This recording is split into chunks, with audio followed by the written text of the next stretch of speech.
Hey guys, Rhonda Draculis here, RK3 Designs, and we're going to do a really pretty finish today.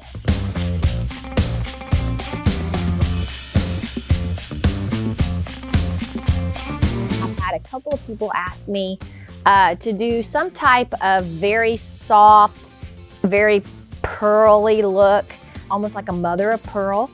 So that's what we're going to do today.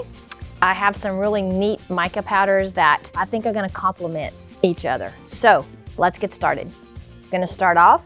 I've got white mica powder and I have the violet pearl mica powder. Both of these products are from Stone Coat Countertop and they're really pretty.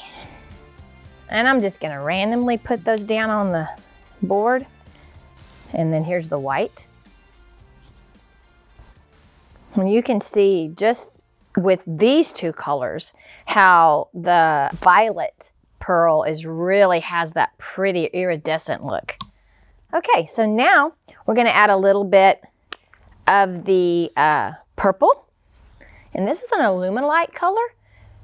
You can also get this from, I'm not going to put a whole lot, from Stone Coat. Interference blue, also a color from Stone Coat. And what these do, they have a pearlized sheen. They'll kind of bring out a different color. So this really brings out a blue. Okay, so I have everything laid out. Torch it just a little bit. Warm it up. And then I'm going to chop it. But before I chop it, I'm going to prime my brush. I don't want to go in there with a dry brush. First of all, I'm just going to get it all over the board. If you're doing a really large countertop, you can use your trowel. Just trowel this out like you would normally, but being really careful not to overmix your colors. We still want to have some separation in the colors. All right, so now that I've covered my board, now I'm going to lay down kind of a pattern with my brush. I'm just going to chop it. I really like the pattern that the brush gives. It helps bring all of those almost hologram type colors up and gives it a really neat pattern. Okay, so I've chopped it, I've laid down a really neat pattern, and now it's time to walk away. I want to leave it for about 20 minutes, maybe even 30 minutes, because what's going to happen is all of those mica powders that I just mixed up and chopped, they're at the top of the epoxy, but they're going to flow down almost like when you mix sugar and water, how it flows down.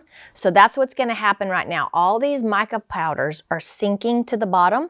I want to let the epoxy set for a while, and then I'm going to re-agitate them back up or wake them back up, and we'll go to the next step. Okay, so we've let this piece set for a little bit, and like I said before, all of the mica powders are falling to the bottom.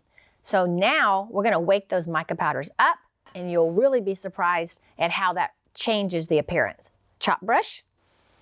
Now when I go in and chop this time, I'm going to be a little careful. I don't want to chop super hard. I don't want to entrain a lot of bubbles. I just want to get some texture onto that piece. Now, if you're in a cooler area, you may want to wait a little longer to get to this part of the project, because what we're looking for is our epoxy to be almost like cold honey. Very thick, very viscous. So picture this. You're going to pour sugar into cold honey and stir it up. That sugar is really not going to fall to the bottom like it would if you stirred it up in, say, a glass of water. Those particles aren't going to fall. Because now our epoxy is getting really thick, those particles are going to stay suspended in the product, and that's what we're looking for. So if you are working in an environment where your epoxy is taking a little bit longer to get to that point, then you'll want to wait a little bit longer before you do this step. Okay, so now it's our next step. We woke up the mica powders by chopping. We've gotten that mica back up. Now we're gonna hit it with 91% alcohol, and I've mixed pearl and white mica powders together in my alcohol. Put it in my hand because I want big drops. And now we're gonna hit it hard. And we're gonna let that work. Now, if you don't wanna add color, you can come back with just some plain alcohol, no micas, and do the same thing. And that'll kind of break up that mica powder color that you just put down and give a really neat effect. So I'm gonna leave it like this. You have to walk away. You have to let the alcohol do its thing.